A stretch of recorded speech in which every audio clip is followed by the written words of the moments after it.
From this point forward in our classes, I would like you to start publishing your websites, and if you are in programming class, web programming, I want you to publish your information on GitHub. So what is GitHub? If you go out in the professional world, you are going to need to know what this is, and you're going to need to be using it. So what it is a way to store files so that groups and even sometimes the public can have access to your code. For instance, you'll see a lot of open source code and things is stored on GitHub. Additionally, if you are working for a company and different teams of people have to work on perhaps sometimes the same files at the same time, and you don't want to be overwriting each other's work, or you want to be able to accept the changes that are made by other people, it allows things like that, version control of your pages and things.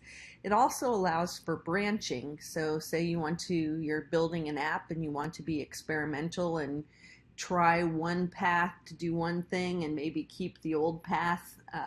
That is branching, so it allows for that. But what we are going to be using it for, besides storage and moving files from one place to the other, is actually publishing websites.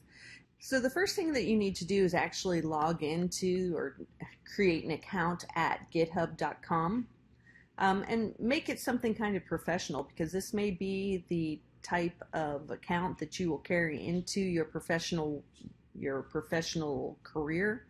Therefore, use your name, something that you could show an employer with pride. The next thing that I'm going to want you to do is go ahead and download the GitHub desktop. Now, the big kids tend to work their GitHub with command line interface, which is coding. That is a little bit beyond our pay grade at this point in time. I don't want to necessarily get into that, but if you want to learn about that, feel free to knock yourselves out. But for the purposes of our classes here at NVC, we are going to go ahead and we're going to use the user interface. So go to this or just Google the GitHub GUI, graphic user interface, and download it and install it. And so I have it here downloaded and installed. So I have this going on, but I also have here, now I'm logged into my GitHub account. So when you have a GitHub account, you can have a lot of different folders or projects going, and we call those repositories. So the first thing that you're going to need to do when you get in here is you're going to make a new repository. So you say, and this is for your folder. So, you may have multiple repositories, or you may just have one repository for web development one, and you may have one for digital media programming. So you can make different ones, but you may be working out of one single repository for now. But I'm going to say repository, and I can give it a name.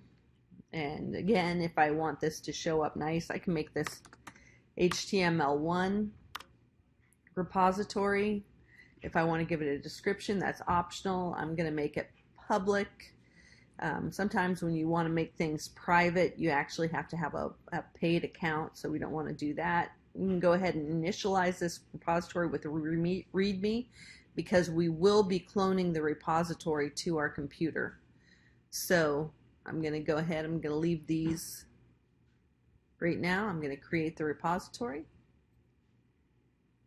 Okay, so the next step you're going to do is you're going to go ahead and grab this GUI, the GitHub GUI that you just installed on your computer, and you will log in using the credentials that you did for your online GitHub account. And then, as I mentioned, what we're going to do is we're going to clone the repository that we just made. We want to clone it here so that we have a copy on our computer somewhere. I'm going to put it on my desktop, but you can put it anywhere. So I'm going to say File, Clone Repository.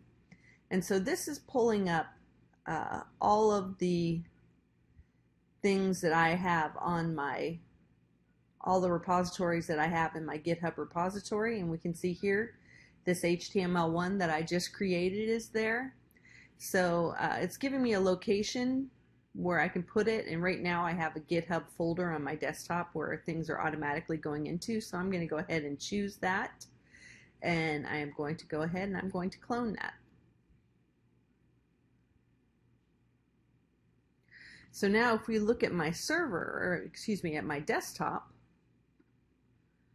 and I have my GitHub folder with all this junk, you can see how highly organized my GitHub folder is here.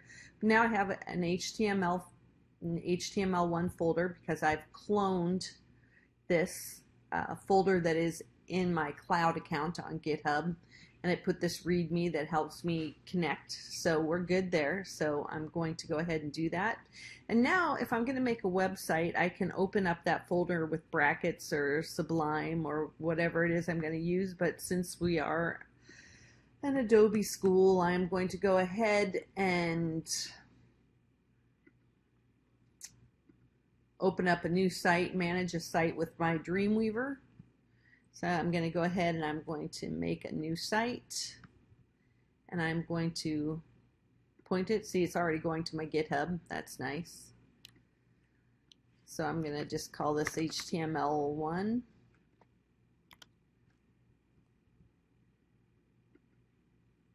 And I'm going to point it to that folder. And Dreamweaver has some ways to like create repositories and stuff, but since this is already created as a repository, I don't want to mess with that. Okay, so now I have my HTML1 site created here, and I know that it's linked up to my repository folder on my desktop. I'm going to go ahead and create a new HTML file. And since this is going to run inside of GitHub, I know we've talked about having your first page being called either default.html or index.html, but from now on, to run inside of GitHub, it needs to be saved as index.html. Otherwise, GitHub will not recognize it. So I'm going to go ahead and save that, and I'm going to call it index.html. And out of simplicity, I have some stuff here I'm not going to really. I'm just going to paste in some code there. I'm going to go ahead and save it again.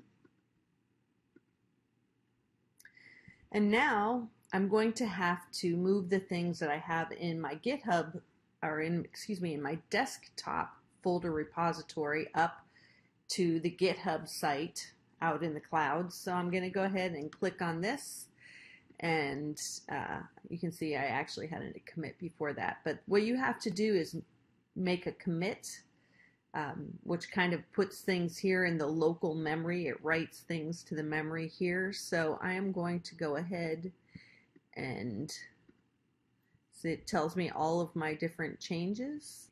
Right now I'm showing my history, and I don't want to do that. I want to go into my changes. So I have to make my commit right here. You can see that I had been playing with this a little bit before because I have an initial commit where I first created the index file.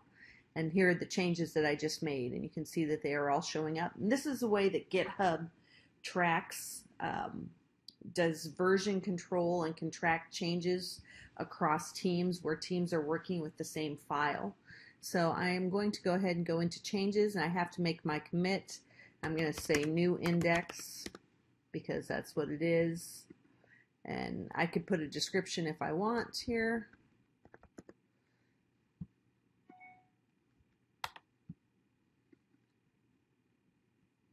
And actually, right now it's saying I don't have any changes because my new index, remember that I copied and pasted, it was the exact same thing as it was. But so what I would have to do if this was active is I would say copy to master, and then this would say push, and I would push to the origin. The origin is considered to be the GitHub site that is up in the clouds. This is your master, which is here on your desktop. Again, since no changes actually happened, since I did copy and paste that line, I can't actually commit then push. But otherwise, that would work just fine. Once I have that done, I'm going to go ahead and I am going to go back to my GitHub,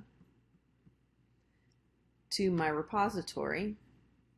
So I'm here inside of that repository that I just created. I'm going to go to settings. And down here, further down in settings, you're going to see the source, and you want your web page to be published from your master branch, which means your main code. Remember I talked at the beginning of the video how you could make branches if you're being experimental and you want to try something else. You have the main branch that goes off, and then you can break off with those other experiments. We only have right now the master branch. And then you are just going to go ahead and kind of close out of here and go back. Make sure that this turns green. Again, since I had already done this once, mine is already green. So if yours is red, don't worry if it's not showing up. It will here shortly. But when I click this, here's my web page working, and you can send this URL. Actually, this is your published URL, so anybody can see this. So now when you turn in projects to me, this is the URL. If I just say I just want a link, this is what I'm looking for.